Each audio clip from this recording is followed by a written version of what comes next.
The topic today is special status of Jammu and Kashmir. इसके regarding present status क्या है Jammu and Kashmir का? Article 370 of Indian Constitution is an article that grants special autonomous status to Jammu and Kashmir. India के बाकी states के comparison में article 370 जो है वो जम्मू एंड कश्मीर को स्पेशल स्टेटस और ऑटोनॉमस स्टेटस प्रोवाइड करता है. Under this article, those parts of Indian Constitution which pertain to defense, external affairs and communications could be extended to Kashmir in consultation with state government. Defense, external affairs, communication इनसे related अगर जो normal states हैं for say अगर उत्तर प्रदेश या महाराष्ट्र यहाँ पे अगर defence external affairs से रिलेटेड गवर्नमेंट को कुछ भी करना है सेंट्रल गवर्नमेंट को तो उसमें उन्हें स्टेट गवर्नमेंट के कंसल्टेशन की ज़रूरत नहीं पड़ती है. But in Jammu and Kashmir in तीनों मैटर्स पे भी स्टेट गवर्नमेंट की कंसल्टेशन की नीड पड़ेगी. Now I am not going into the deep क्यों स्पेशल स्टेटस दिया गया या क्या हिस्ट्री रही है. I am just talking about the arguments in favour and arguments against this special status of Jammu and Kashmir. Fine. So let's see what are the pros. Pros जो है Jammu and Kashmir के special status से obviously वो ज़्यादा Jammu and Kashmir के context में होंगे.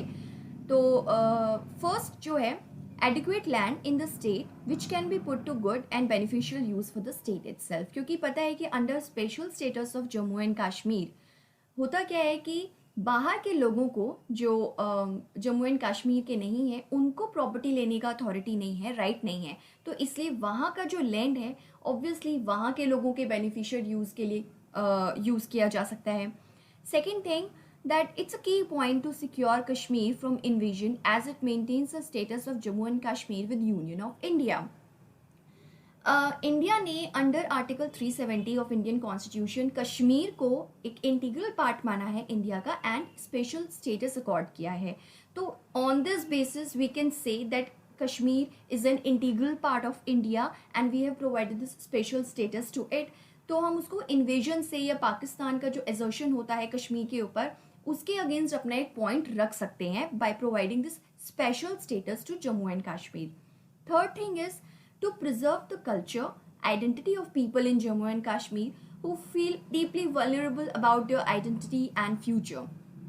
वहाँ के लोगों का कल्चर आइडेंटिटी प्रिजर्व करने के लिए इस टाइप का स्पेशल स्टेटस अकॉर्ड करना अच्छा सही है.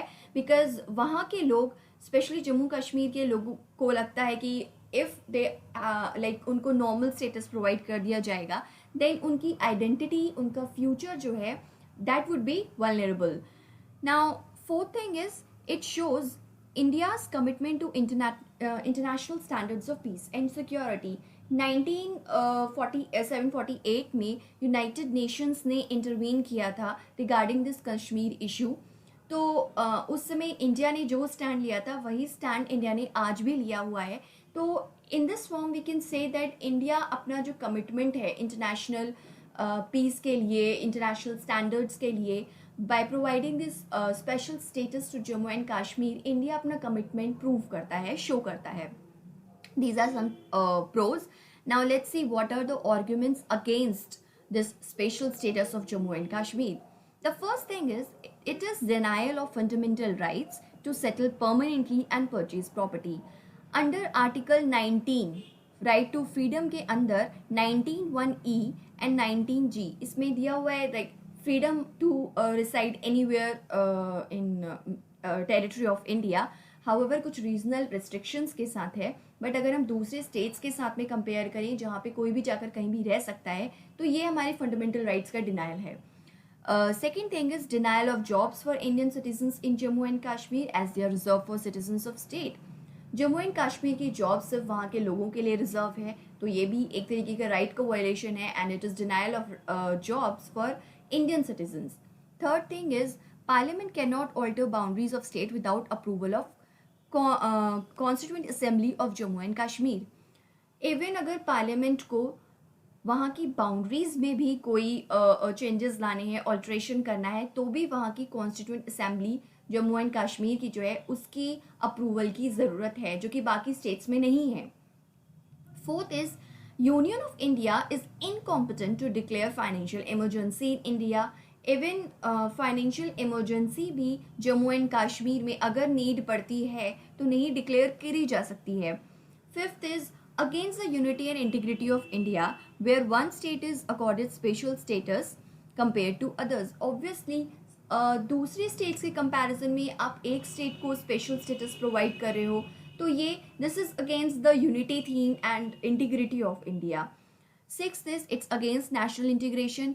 जब बाकी के स्टेट्स के लोगों को लगेगा why Jammu Kashmir people has been given special status, तो एक काइंड ऑफ यूनिटी और जो फ्रेटर्निटी है उसमें थोड़ा सा सेपरेशन काइंड ऑफ फील करेंगे लोग, तो नेशनल इंटीग्रेशन के अगेंस्ट ये जो कंसेप्ट है ये थोड़ा बहुत जाता है। Seventh thing is rampant corruption due to excessive powers in state government.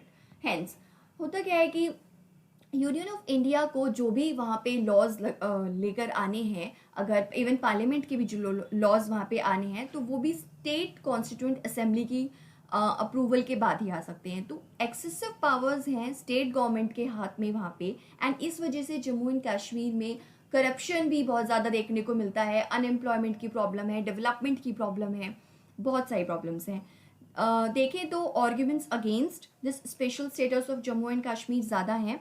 Lastly हम ये कह सकते हैं कि finally gradually Jammu and Kashmir को इंटीग्रल पार्ट बनाना तो है इंडिया का, चाहे हम उसको इंटीग्रल ही बना लें इंडिया में, या फिर हम उसको स्पेशल स्टेटस अगर मेंटेन भी करते हैं तो लिमिटेड मैनर में करेंगे। लास्टली हम ये आंसर में बता सकते हैं, and whatever the thing should be, even if अगर उसको इंटीग्रल पार्ट भी बनाना है इंडिया का, then it should be gradual and वहाँ के लोगों की मर्जी के साथ में ये सारे काम according to the wishes of the people of the state of Jammu and Kashmir. Thank you and do like and share.